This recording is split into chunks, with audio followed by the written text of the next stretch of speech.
Part 2, how to prepare a vertical analysis of an income statement. You would recall from our discussion on balance sheets, to prepare a vertical analysis for a balance sheet is very similar to preparing a vertical analysis of an income statement. In this case, we must also use the percentage formula.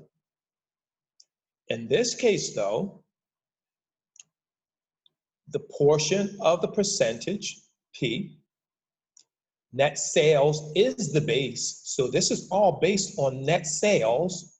And then the ratio R would be that amount expressed as a percent of net sales.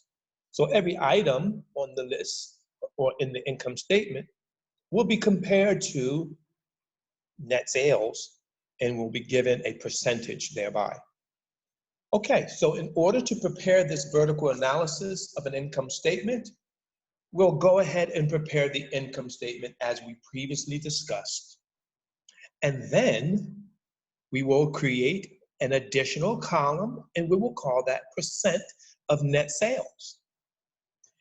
And then for each item on your income statement, whatever that amount is, you will go ahead and divide that amount by your net sales, multiply it then by 100%, and that will give you the percent of net sales. Not too difficult. Let's take a look at the example.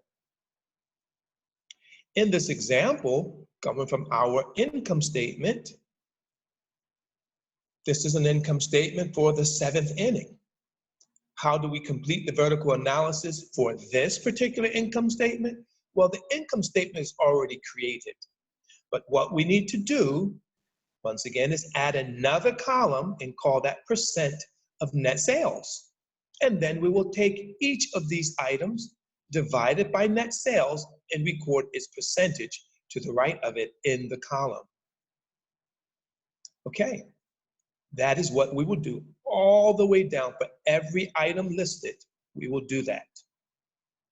And when we are finished, it will look as such. Gross sales is 100.9% of net sales. Because remember, if this is based on net sales, our gross sales, we had items that were returned, so our gross sales should be more than, it should never be less than net sales. It can't be.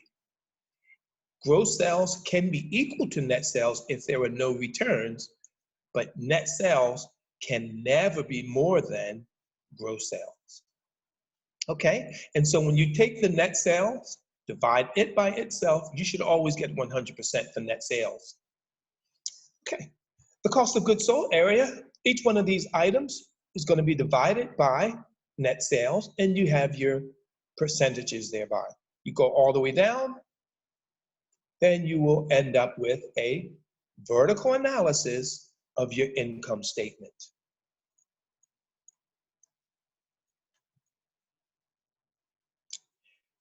Just as we had a comparative balance sheet, once we create this vertical analysis, then the next progression is, how did this income statement compare with the same income statement period for the previous year?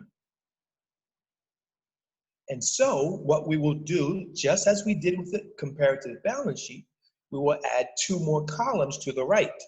The first 2 columns of data would be for the current period.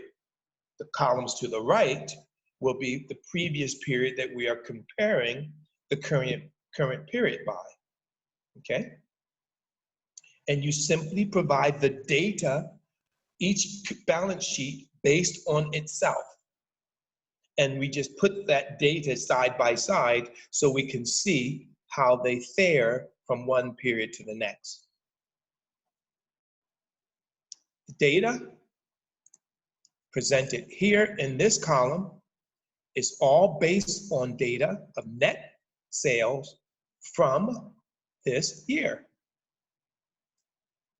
The data in this column, the current year, is based on net sales from this year. So that's what we're doing. And so the information is comparative.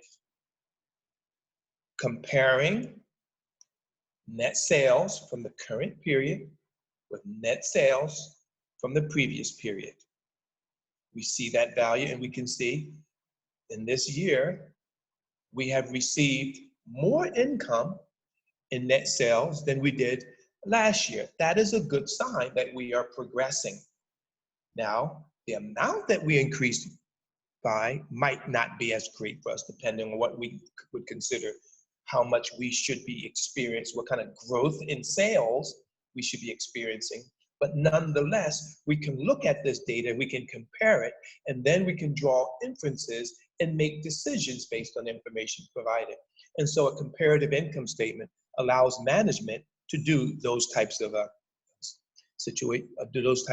operations, making comparisons and then making decisions. Go ahead, now take a look at your stop and check problems, work them through, check with the answers in the back of the book, make sure you understand what's going on before moving on to the next section.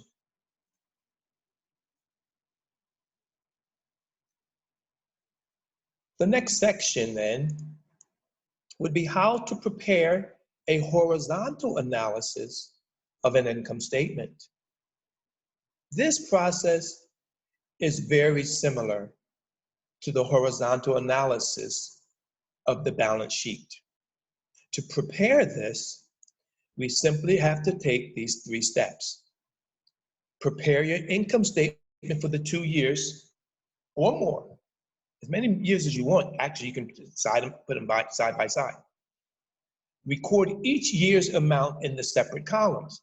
And then the second step then is to create an additional column labeled amount of increase or decrease. For each yearly item then, you subtract the smaller amount from the larger amount and thereby list whether it's an increase or a decrease. Obviously, the current year is a current year, and we want to know the numbers in the current year. Is it an increase from the previous year, or is it a decrease from the previous year? And we want to enter that information that way. Okay.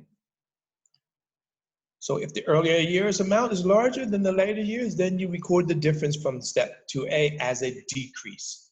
Don't forget, use your parentheses to show that you're dealing with a negative value. And then the last step here then was to create another column labeled your percent of increase or decrease.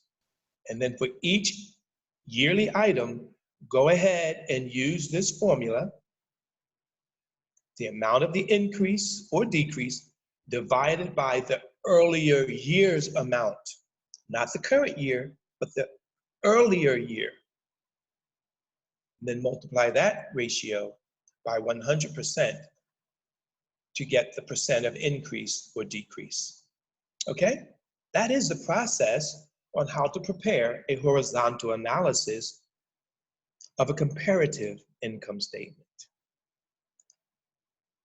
Let's look at example 3. Example 3 asks us to prepare this horizontal analysis. The data is given in the figure 21.9 we see, and then we can go about creating the comparative process. The completed analysis then would be displayed as such.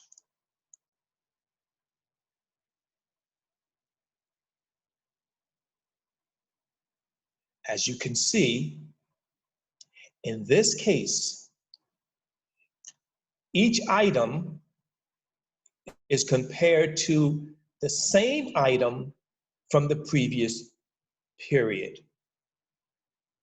On the horizontal analysis, the items are compared with the items, not the items compared with the total net sales. That's the vertical analysis. But the horizontal analysis says On each row, we are comparing those items, current year with the previous year, the amount of increase or decrease, and then that percent.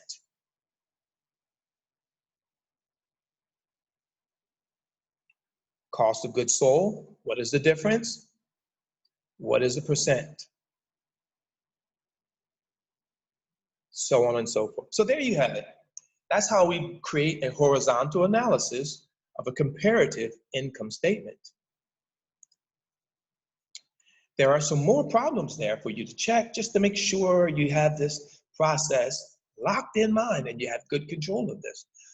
Go ahead and work these stop and check problems out.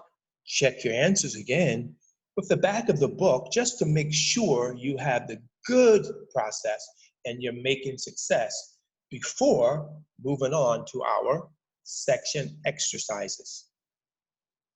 Now your section exercises are problems 1 all the way through to problem 6, or 7 rather. I would say go ahead and do all of these problems. Problems 1 through 7.